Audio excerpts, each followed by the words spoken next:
আসসালামু আলাইকুম। মেঘলাস ওয়ার্ল্ডে সবাইকে স্বাগতম করছি। আমি মেঘ, ঢাকা থেকে বলছি। কাছে এবং দূরে, দেশ এবং দেশের বাইরে যে যেখান থেকে আমার ভিডিওটা দেখছেন, আশা করছি সবাই আল্লাহর রহমতে খুব ভালো আছেন। আমরাও আলহামদুলিল্লাহ খুব ভালো আছি। তো সব সময়ের মতো আজকেও আরেকটা নতুন ভিডিও নিয়ে চলে আসলাম। আশা করছি সব সময়ের মতো আজকের ভিডিওটা আমার আপু, ভাইয়া, আঙ্কেল, আন্টিদের কাছে খুব ভালো লাগবে।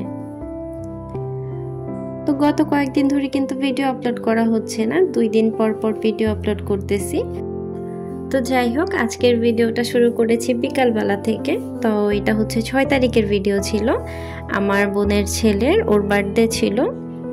তো ওর বার্থডেতে গিয়েছিলাম আমি আর সিয়া। তো বাসা থেকে বের হওয়ার পর আমাদের বাসার সামনে ফুলগুলো পড়েছিল, গাছ থেকে সবাই পড়েছে। আর সিয়া দৌড় দিয়ে নিয়ে এসে আমাকে দিচ্ছিল যে আম্মি তুমি নাও।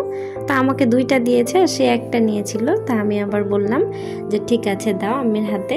তখন আবার বলছে একটু ভিডিও করে নাও। তো ওর কথাতে আমি আবার একটু ভিডিও করেছিলাম। তো ওই বাসাতে কিন্তু গিয়ে খাওয়া দাওয়া করেছি। তারপরে যে সন্ধ্যা হয়ে গেছে, আবার বাসায় ফিরছিলাম।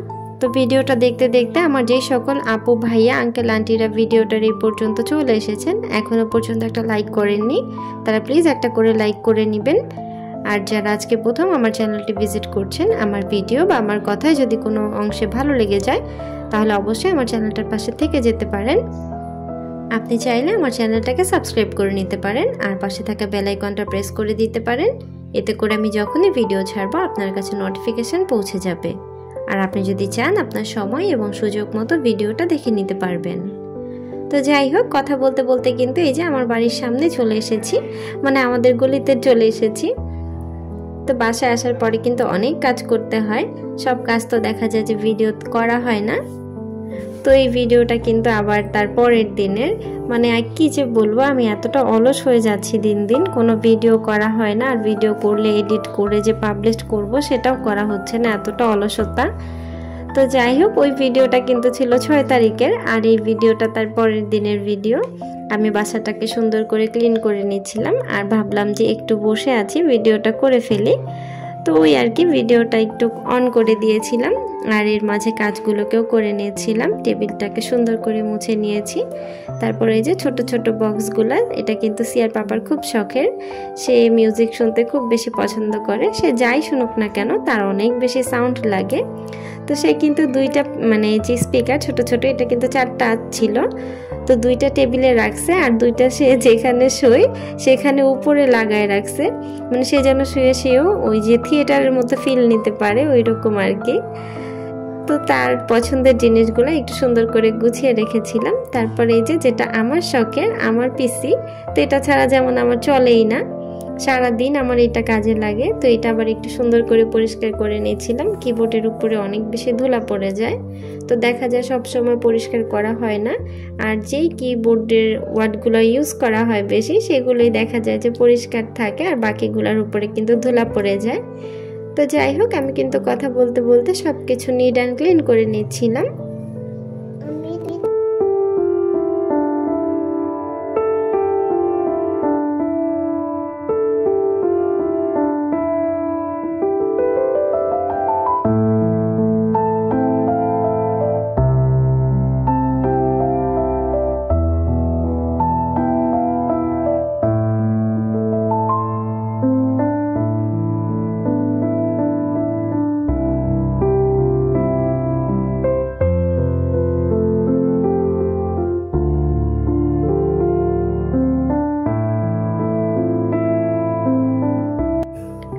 আমি দেখা যায় ভিডিও করব কি, ভিডিও যতটা করে ফেলি, কিন্তু ভয়েস দিব কি সেটা বুঝতে পারি না। এতদিন হয়ে গেছে ভিডিও করি, বাট ভয়েসে যে কি বলবো, ভিডিওতে কি বলবো, সেই কথাগুলো আমি এখনো বলতে পারি না। আমি জানি না আমার কোন কোন আপু, ভাইয়া, আঙ্কেল, আন্টিদের এইরকম হয়, তারা কিন্তু আমার সাথে শেয়ার করতে পারো। তো যাই হোক, যারা আমার পুরাতন ভিউয়ার্স, আপু, ভাইয়া, আঙ্কেল, আন্টি আছেন, তারা তো জানেন যে আমি অনেক বেশি পটর পটর করি, কিন্তু দরকারি কথা বলতে পারি না। তো যাই হোক, এদিকে কিন্তু বিছানাটাকেও সুন্দর করে গুছিয়ে নিচ্ছিলাম, বেডশিটটা চেঞ্জ করে নিচ্ছিলাম। তো এদিকে আমার মেয়ে তো সব সময় আমার পিছন পিছন থাকবেই, এটা করে দেই ওইটা করে দেই, দেখা যায় যে একটু একটু করে, বাট অনেক বেশি রাগ হয়ে যায় যে কাজটা দেখা যাবে আমি একা 5 মিনিটে করে নিব, সেটা যদি ও হাত লাগায় দেখা যায় যে আধা ঘন্টাতেও কাজটা শেষ হচ্ছে না। তবে কি করব, রেগে গেলে দেখা যায় কান্নাকাটি করে, এই জন্য কিছু বলি না, যে চুপ করে থাকুক, খেলা করুক, করতে থাকুক ওর মতো ও। তো এদিকে কিন্তু কথা বলতে বলতে আমি চাদরটা তুলে নিয়েছিলাম আর সুন্দর সিয়ার পাপার পছন্দের চাদরটা বিছিয়ে নিচ্ছিলাম। তো এদিকে বিছানাটাও কিন্তু সুন্দর করে গুছিয়ে নিচ্ছিলাম। আমি সব কাজ সুন্দর করে করি, তবে যখন যেটা করি সেটা সুন্দর করে করি, আর যেটা না করি তো করিই না, সেটা ওভাবেই থাকে।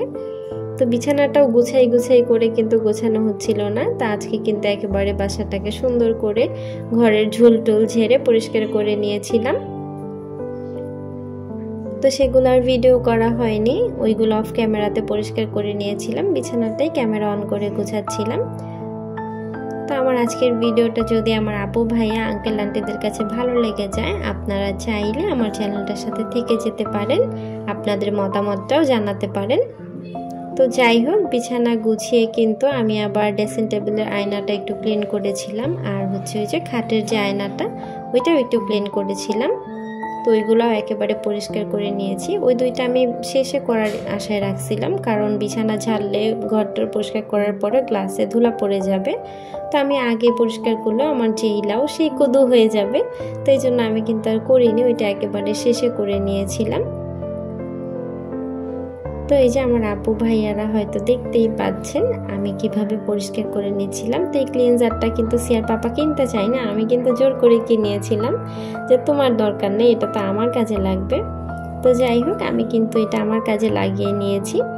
তারপর ড্রেসিং টেবিলের আয়নাটা মুছে আমি কিন্তু খাটেরটাও মুছে নিয়েছিলাম।